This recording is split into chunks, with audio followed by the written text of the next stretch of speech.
Trigonometry के question करते समय हमें कई बार 90 डिग्री से बड़े एंगल के लिए साइन, कॉस और टेन की वैल्यू निकालने की जरूरत पड़ती है। जैसे कि sine 120 degree, tan 135 degree, cos 210 degree.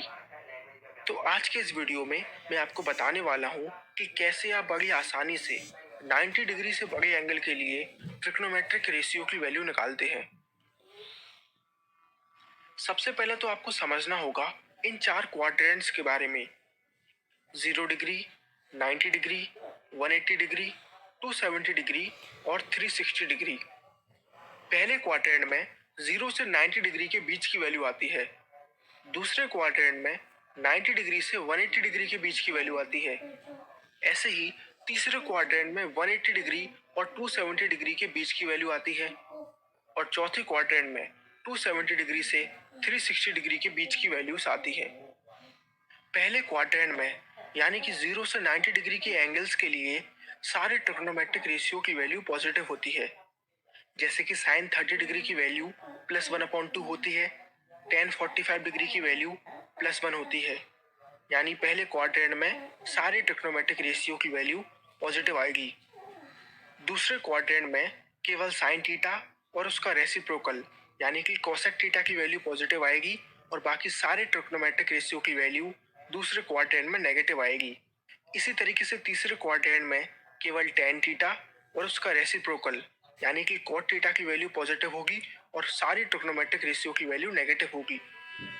ऐसे ही चौथे क्वाड्रेंट में केवल कॉस थीटा और सेक थीटा की वैल्यू पॉजिटिव होगी और बाकी सारे रेशियो की वैल्यू नेगेटिव होगी। इस चीज को याद रखने का एक बहुत ही आसान तरीका है।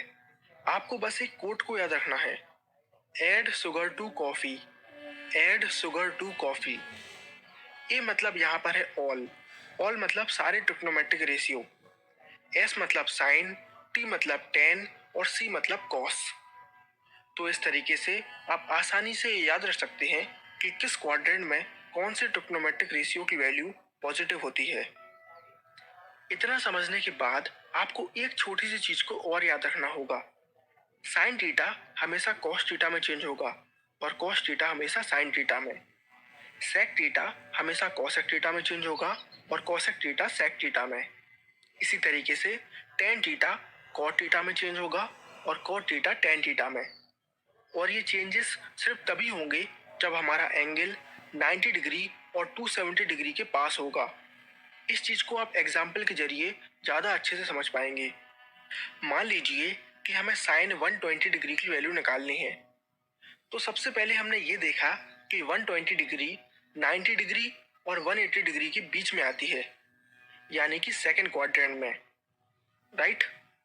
आप देखिए कि सेकंड क्वाड्रेंट में साइन थीटा लिखा हुआ है, यानी कि सेकंड क्वाड्रेंट में साइन थीटा की वैल्यू पॉजिटिव होती है।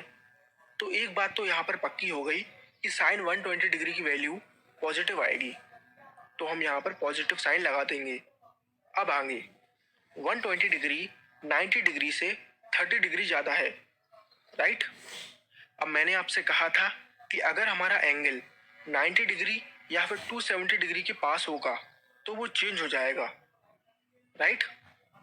अब साइन थीटा कॉस थीटा में चेंज हो जाता है, तो हम यहाँ पर लिख देंगे कॉस और इसके आगे लिख देंगे 30 डिग्री। 30 डिग्री इसलिए क्योंकि 120 डिग्री जो था वो 90 डिग्री से 30 डिग्री ज़्यादा था, राइट। अब आप देखिए कि cos 30 डिग्री की वैल्यू √3/2 होती है, तो साइन 120 डिग्री की वैल्यू हमारी निकल कर आई +√3/2। चलिए एक और एग्जांपल ले लेते हैं। मान लीजिए इस बार हमें टेन 330 डिग्री की वैल्यू निकालनी है।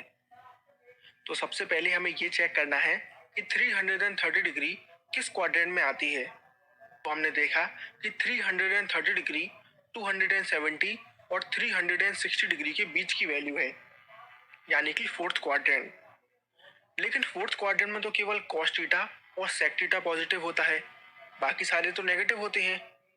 इसीलिए एक बात तो यहाँ पर पक्की हो गई कि टेन 330 डिग्री की वैल्यू नेगेटिव में आएगी, तो हम यहाँ पर नेगेटिव लिख देंगे। अब हमने ये चेक किया कि 330 डिग्री 360 डिग्री से 30 कम है, राइट। तो हम यहाँ पर लिख देंगे टेन 30। अब आप ध्यान दीजिए कि टेन थीटा यहाँ पर कॉट थीटा में चेंज नहीं होगा, क्योंकि मैंने आपसे कहा था कि अगर हमारा एंगल 90 डिग्री या फिर 270 डिग्री के पास है तभी वो चेंज होगा, वरना चेंज नहीं होगा, राइट। अब टेन 30 डिग्री की वैल्यू 1/√3 होती है, इसीलिए टेन 330 डिग्री की वैल्यू हमारी निकल कर आई -1/√3।